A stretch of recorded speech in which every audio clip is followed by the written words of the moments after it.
Welcome to Telugu వంటకాలు. ఈరోజు నేను మీకు చూపించబోయే వంటకం కోడిగుడ్డు ములక్కాడ కూర. దీనికి కావలసిన పదార్థాలు: ముందుగా ములక్కాడలు ఈ విధంగా కట్ చేసి పెట్టుకోవాలి. అలాగే గుడ్లను ఉడకబెట్టి పెట్టుకోవాలి. ఇంకా మిగతా సామాన్లలో సన్నగా తరుక్కున్నటువంటి టమాటోలు, సన్నగా తరుక్కున్న ఉల్లిపాయలు, కరివేపాకు, కొత్తిమీర, అల్లం వెల్లుల్లి ముద్ద, పచ్చిమిర్చి, కాసిన్ని గరం మసాలా సామాన్లు అంటే యాలకులు, లవంగాలు, దాల్చిన చెక్క, షాజీరా, ఆవాలు, జీలకర్ర, ఇది ఎండు మామిడికాయ పౌడర్ ఆమ్చూర్. ఇది లేనప్పుడు కాసింత చింతపండు పులుపైన వేసుకోవచ్చు. ధనియాల పొడి, పసుపు, కారము, ఉప్పు, అలాగే ఆయిల్ 2 పెద్ద చెంచాలు. ఇవి కావలసిన పదార్థాలు. వీటితో ఇప్పుడు ఎంతో రుచికరంగా ఉండే ములక్కాడ కోడిగుడ్డు కూర చేయబోతున్నాను. ఇప్పుడు తయారు చేసుకునే విధానంలో ముందుగా కడాయి పెట్టుకొని 2 పెద్ద చెంచాలు ఆయిల్ వేసుకోవాలి. ఆ ఆయిల్లో కాసింత పసుపు వేయాలి.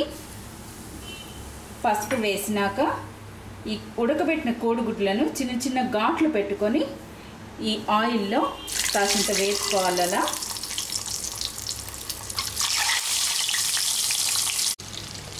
ఈ విధంగా గుడ్లను వేసుకున్నాక ఇలా అన్ని వైపులా కాసింత ఫ్రై అయ్యేటట్టుగా ఇలా వీటిని ఒక 2 నిమిషాల పాటు మంటను మధ్యస్థంగా పెట్టి గుడ్లను ఈ విధంగా ముందుగా ఫ్రై చేసుకొని ఒక గిన్నెలో తీసి పెట్టుకోవాలి. ఇప్పుడు ఒక్కొక్కటిగా గుడ్డలను తీసి ఒక గిన్నెలో పెట్టుకుందాం. ఈ విధంగా గుడ్లను ఫ్రై చేసి ఒక గిన్నెలోకి తీసుకున్నాక ఇప్పుడు అదే కడాయిలో ఆవాలు, జీలకర్ర, ఈ గరం మసాలా సామాన్లు వేసుకోవాలి. వాటిని కాసింత చిటపటలాడేటంత వరకు ఫ్రై చేసుకున్నాక అప్పుడు ఉల్లిపాయలను వేసుకోవాలి. ఈ విధంగా ఉల్లిపాయ ముక్కలను కూడా వేసుకున్నాక ఉల్లిపాయ ముక్కల్ని ఈ విధంగా ఒక 2 నిమిషాల పాటు ఇలా వేగనివ్వాలి. ఈ విధంగా ఉల్లిపాయలను కాసేపు ఫ్రై చేసినాక ఇప్పుడు ఇందులో నిలువుగా చీలుకున్న పచ్చిమిర్చి, అల్లం వెల్లుల్లి ముద్ద వేసుకొని పచ్చివాసన పోయేటంత వరకు వీటిని ఫ్రై చేయాలి. ఈ విధంగా అల్లం వెల్లుల్లి ముద్ద, పచ్చిమిర్చి ఫ్రై చేసుకున్నాక ఇప్పుడు ఇందులో కాసింత కరివేపాకు, కొత్తిమీర వేసుకోవాలి. అలాగే ములక్కాడ ముక్కలను కూడాను వేసుకోవాలి. వేసుకొని ఒకసారి అంతా బాగా కలపాలి. ఈ విధంగా ములక్కాడలు వేసి కలుపుకున్నాక మూత పెట్టుకొని మంటను మధ్యస్థంగా పెట్టి ఒక 2 నుండి 3 నిమిషాల పాటు మగ్గించాలి. ఈ విధంగా ములక్కాడలను ఒక 3 నిమిషాల పాటు మగ్గించినాక ఇప్పుడు ఇందులో ఈ సన్నగా తరుక్కున్నటువంటి టమాటో ముక్కలను వేసి అంతా మళ్ళీ ఒకసారి బాగా కలుపుకొని ఈ విధంగా కలుపుకున్నాక ఇప్పుడు మూత పెట్టుకొని మరొక 2 నుండి 3 నిమిషాల పాటు మగ్గించాలి.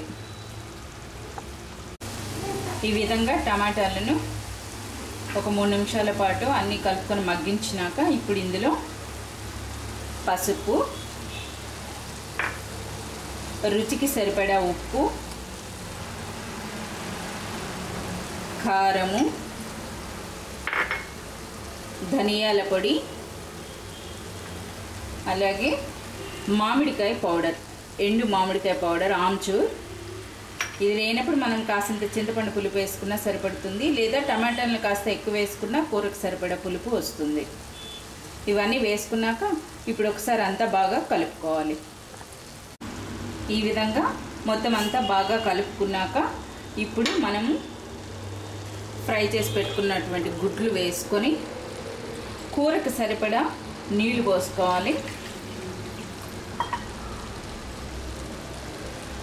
ఒకసారి అంతా బాగా కలుపుకోవాలి.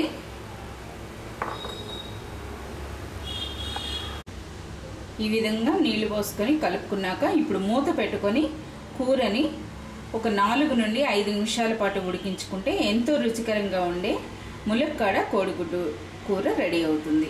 ఇప్పుడు మూత పెట్టుకొని ఒక 5 నిమిషాలు ఉడికిద్దాం. ఈ విధంగా ఒక 5 నిమిషాల తర్వాత మూత తీసి చూస్తే ములక్కాడలన్నీ బాగా ఉడికినాయి. అంటే ఇప్పుడు కూర సిద్ధమైనట్లే.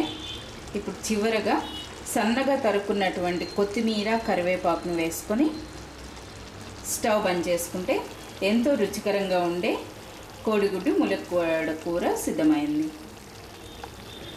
ఇప్పుడు ఎంతో రుచికరంగా ఉండే కోడిగుడ్డు ములక్కాడ కూర సిద్ధమైంది. నా ఈ వంటకం మీ అందరికీ నచ్చిందని ఆశిస్తున్నాను.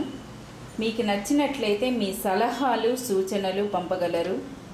ధన్యవాదములు. నమస్తే.